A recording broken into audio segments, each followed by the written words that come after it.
বন্ধুরা, আপনারা যে সকল কমেন্টস আমাদের ভিডিও সেকশনে করেন, পার্টিকুলার কোনো ভিডিও সেকশন, সেই কমেন্টস যদি সেই ভিডিও রিলেটেড নাও হয়, আমরা কিন্তু পড়ি এবং সেখানে যদি আমরা কনফিউজ হই বা আমাদের মনে হয় যে আপনাদের ওই টাইপের কনফিউশন আপনাদের আরও অনেকের মনে আছে, আমরা কিন্তু ভিডিও আনার চেষ্টা করি। আর আপনারা জানেন এটা।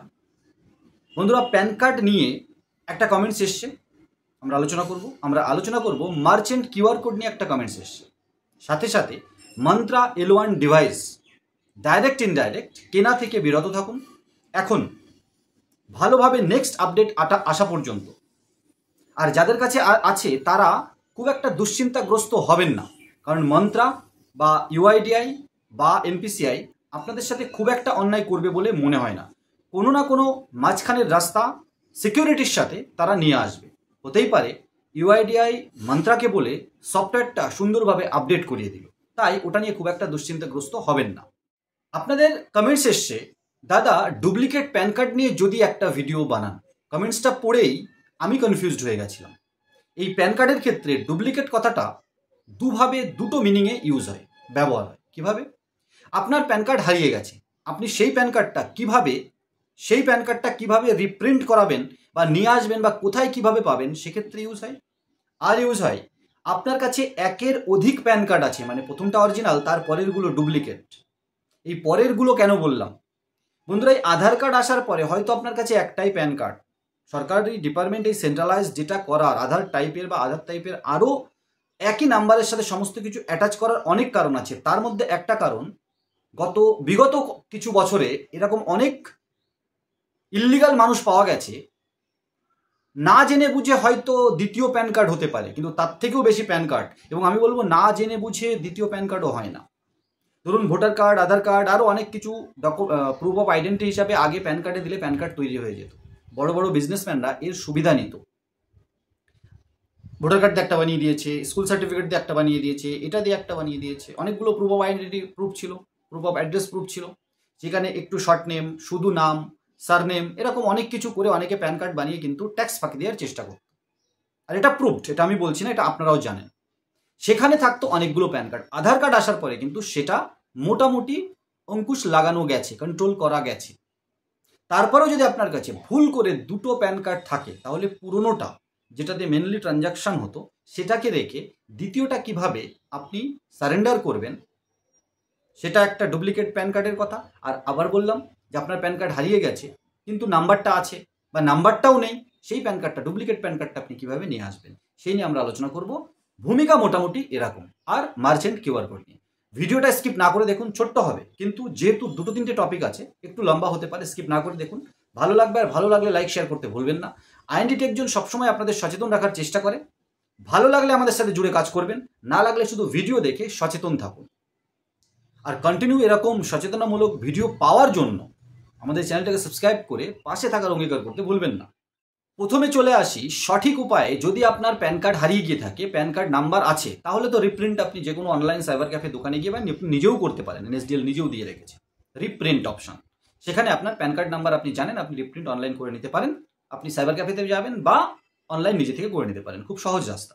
আপনার কাছে প্যান কার্ডের কোনো কপি নেই, খুব কম হয় কিন্তু নেই, আপনাকে সেখানে আইটি ডিপার্টমেন্ট, ইনকাম ট্যাক্স ডিপার্টমেন্টের অফিসিয়াল যে কাস্টমার কেয়ার নাম্বার আছে, সেখানে আপনি কল করে আপনার ডেটা বলে আপনি প্যান কার্ড নাম্বার নিতে পারেন। হ্যাঁ বন্ধুরা, নিতে পারেন। আপনি ইউটিআই থেকে বানিয়েছেন না এনএসডিএল থেকে বানিয়েছেন, এটা যদি জানেন, আপনি সেই কাস্টমার কেয়ারে, ধরুন এনএসডিএল থেকে বানিয়েছেন, তো এনএসডিএল কাস্টমার কেয়ারে কল করেও কিন্তু আপনার হারিয়ে যাওয়া প্যান কার্ডের ডুপ্লিকেট, মানে অরিজিনাল নাম্বার নিয়ে ডুপ্লিকেট রিপ্রিন্ট আপনি করাতে পারেন। এটা হচ্ছে প্যান কার্ড হারিয়ে যাওয়ার ক্ষেত্রে অ্যাপ্লিকেবল। মোটামুটি এগুলোই রাস্তা। দ্বিতীয় ক্ষেত্রে জেনে বুঝেই, আমি না জেনে বলবো না, বা না জেনে, যদি একের অধিক প্যান কার্ড আপনার কাছে থাকে, তাহলে নতুন প্যান কার্ড পরে যেটা বানিয়েছেন সেটা কিন্তু আপনার ক্যান্সেল করা উচিত। এবং আমি আশা করব সেই প্যান কার্ডে ট্রানজাকশন হয়নি, কোনো জায়গায় আপনি দেননি, তবেই না জেনে বুঝে। আর যদি পুরনো প্যান কার্ডেও ট্রানজাকশন হয়ে থাকে আর নতুন প্যান কার্ডেও ট্রানজাকশন করেছেন, তাহলে নিশ্চয়ই আপনি এতটা বোকা নন, যখন কোনো ফর্ম, ব্যাঙ্ক অ্যাকাউন্ট হতে পারে, অন্য ট্রানজাকশানে আপনি প্যান কার্ড নাম্বার লিখছেন আর আপনার এক একটা সময় এক একটা প্যান কার্ড নাম্বার মনে হচ্ছে, আর আপনি বলবেন না জেনে বুঝে আমি দুটো তিনটে প্যান কার্ড আছে আমার কাছে। এটা সরকার বিশ্বাস করবে না। যদি না জেনে বুঝে হোক, বা যখন আপনি বুঝতে পারছেন যে আর কোনো রাস্তা নেই, তখন নিয়ারেস্ট ইনকাম ট্যাক্স ডিপার্টমেন্টের অফিস থাকে, আপনার গ্রামে থাকতেও পারে বা একটু শহরে বা একটু দূরে, সেখানে গিয়ে প্যান কার্ড সারেন্ডার ফর্ম পাওয়া যায় 49A করে, বা ওখানে গিয়ে জিজ্ঞাসা করবেন। সেই ফর্মটা প্রিন্ট করে ফিল আপ করে সিগনেচার করে সেই ডুপ্লিকেট বা দ্বিতীয় বা তৃতীয় প্যান কার্ড অরিজিনাল সেখানে জমা করে আপনি কিন্তু করতে পারেন। বা অনলাইনেও প্যান কার্ড যখন আপনি রিপ্রিন্ট করছেন, প্রথম প্যান কার্ডটা আপনি রাখবেন বন্ধুরা। প্রথম প্যান কার্ডটা কিন্তু আপনাকে রাখতে হবে, কারণ প্যান কার্ড নাম্বার চেঞ্জ হয় না। তার পরেরগুলো আপনি ধরেই নিন, আপনি বলছেন যে আমি ভুল করে অনেকগুলো বানিয়ে ফেলেছি বা একটার অধিক দ্বিতীয়টা বানিয়ে ফেলেছি, ধরেই নিন, সরকার মেনেও নেবে। আপনি যদি প্রথমে সারেন্ডার করে দেন তাহলে আপনি খুব একটা দোষী নন। যদি সরকার ধরে ফেলে, তাহলে কিন্তু আপনার ফাইন হতে পারে, জেল হতে পারে। আপনার ওই দ্বিতীয় বা প্রথম প্যান কার্ড থেকে করা ট্রানজ্যাকশনের উপরে মানে ভারী বড় বড় পেনাল্টি লাগাতে পারে সরকার, কারণ সেটা তখন একটা অফেন্স হয়ে গেল। তাই ধরা পড়ার আগে আপনারা কিন্তু এই ডুপ্লিকেট প্যানগুলো সারেন্ডার করতে পারেন। আর প্রথমের প্যান কার্ডটা আপনি রাখবেন, আমি এটাই আশা করব। বন্ধুরা, আশা করি এই ডুপ্লিকেট প্যান কার্ড নিয়ে যে দুটো কনফিউশন, হারিয়ে যাওয়া আর একের অধিক প্যান কার্ড, আমি দুটোই ক্লিয়ার করতে পারলাম মোটামুটি। আপনারা ভিডিওটা ভালো করে দেখুন। হারিয়ে গেলেও আপনি প্যান কার্ড আনার রাস্তা আছে, বা একের অধিক প্যান কার্ড আপনার কাছে চলে আসলে সেটাকেও সারেন্ডার করার রাস্তা আছে। এবারে আমরা আপনাদের আরেকটা করা কমেন্টস থেকে একটা কোশ্চেনের উত্তর দেব, খুব ভাইটাল। আমি কি কারেন্ট অ্যাকাউন্ট দিয়ে ফোনপে, গুগল পে, পেটিএম এসবের মার্চেন্ট স্ক্যানার মানে কিউআর কোড বানাতে পারবো? আপনার কাছে ফোনপে, গুগল পে, পেটিএম আপনার কারেন্ট অ্যাকাউন্ট পেছনে লাগিয়ে মার্চেন্ট কিউআর কোড বানাতে পারবেন? এটা কোশ্চেন। এবং মার্চেন্ট অর্ডার করতে পারবো? এখানে আমি ঠিক বুঝতে পারিনি, সঠিক তথ্য জানা থাকলে একটু বলবেন প্লিজ। সেই সঙ্গে যদি বানানো যায় তাহলে তারও একটা ভিডিও দেবেন। বন্ধুরা, যখন এই ফোনপে, গুগল পে, পেটিএম আসে, এটা পার্সোনাল ইউজের জন্য। আপনি সেভিংস অ্যাকাউন্টও পেছনে লাগিয়ে রাখতে পারেন। আপনি আপনার নিজের লেনদেনের জন্য, নিজের ব্যবসার লেনদেন বা পার্সোনাল লেনদেনের জন্য আপনি করতে পারেন। এবং আত্মীয় স্বজন, বন্ধু বান্ধবের কাছ থেকে আপনি কিউআর কোড দেখিয়ে পয়সা নিতেও পারেন। বা এই ছোটোখাটো 10-20 টাকার ট্রানজ্যাকশনে আপনি সেখানেও সেভিংস অ্যাকাউন্ট ইউজ করতে পারেন। কিন্তু এর থেকে বড় ট্রানজ্যাকশন করতে হলে আপনাকে কারেন্ট অ্যাকাউন্ট পেছনে লাগিয়ে রাখা উচিত। আর মার্চেন্ট কিউআর কোড বলতে এই সমস্ত কোম্পানি হোক বা ব্যাংক, তারা নিজেরা মার্চেন্ট কিউআর কোড দেয় যে আপনার কাছে সার্ভিস বা প্রোডাক্ট যদি থাকে আপনি সেই কিউআর কোড দেখিয়ে পেমেন্ট নিতে পারেন। সেটা 200, 500, 20, 50, 100, 200, 1000, 2000। সেক্ষেত্রে কিন্তু যদি বড় অ্যামাউন্ট হয়, আপনার বিল থাকতে হবে আপনার কাছে। কারণ বিল না থাকলে আপনি ওটা প্রুভই করতে পারবেন না, আপনি ওটা মানে ক্যাশ দেননি। 5000, 10,000 টাকার ট্রানজ্যাকশন করছেন আর আপনি বলবেন আমি কোনো প্রোডাক্ট বিক্রি করছি, তাহলে বিল দেখান। কারণ এই 5000, 10,000 টাকার ট্রানজ্যাকশনগুলো পরে যদি সাইবার ক্রাইমে কমপ্লেন হয়, চার্জব্যাক, তাহলে কিন্তু আপনার মার্চেন্ট কিউআর কোডে হলেও বাঁচতে পারবেন না। সেভিংস অ্যাকাউন্ট বা সেভিংস অ্যাকাউন্টের কিউআর কোড হলে তো বাঁচতে পারবেনই না, মার্চেন্ট কিউআর কোডেও কিন্তু কাস্টমার ফ্রড করছে।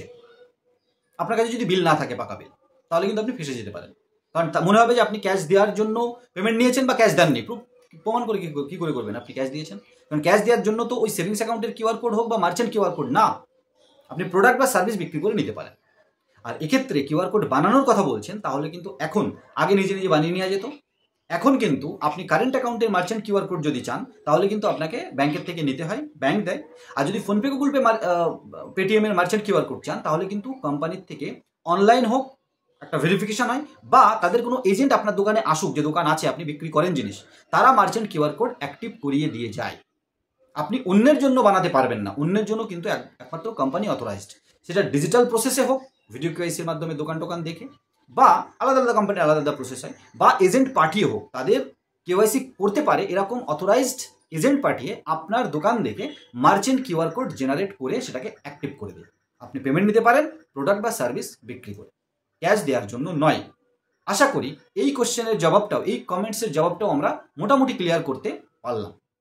এই ধরনের আরও গুরুত্বপূর্ণ কনফিউজিং কমেন্টস আপনারা করতে পারেন, যেখানে আপনার মতো অনেকেই কনফিউজ থাকতে পারে, যার সদুত্তর আমরা দেওয়ার চেষ্টা করব। আর আমরা চেষ্টা করব আপনাদেরকে সচেতন রেখে এগিয়ে যাওয়ার। সাথে সাথে রিচার্জ থেকে বিল পেমেন্ট থেকে শুরু করে scan pay, DMT, credit card loan apply, এই সমস্ত সার্ভিস নিয়ে আপনি যদি ভালো একটা মাল্টিপল ইনকাম করতে চান এবং টিম কনসেপ্টে আমাদের টোটাল ডেডিকেটেড সাপোর্ট নিয়ে আপনি আমাদের সাথে কন্ট্যাক্ট করতে পারেন। কারণ আইএনডি টেক জোন সবসময় আপনাদের সাথে রয়েছে, আইটিজেড পেমেন্টস ওয়েব পোর্টালের মাধ্যমে, অ্যাপ্লিকেশনের মাধ্যমে। আশা করি এই ছোট্ট ভিডিওটা ভালো লাগলে লাইক শেয়ার করতে ভুলবেন না। আবার বলছি, আমাদের সাথে থাকুন, সাবস্ক্রাইব করে পাশে থাকুন। IND tech zone YouTube channel সবসময় আপনাদের পাশে আছে।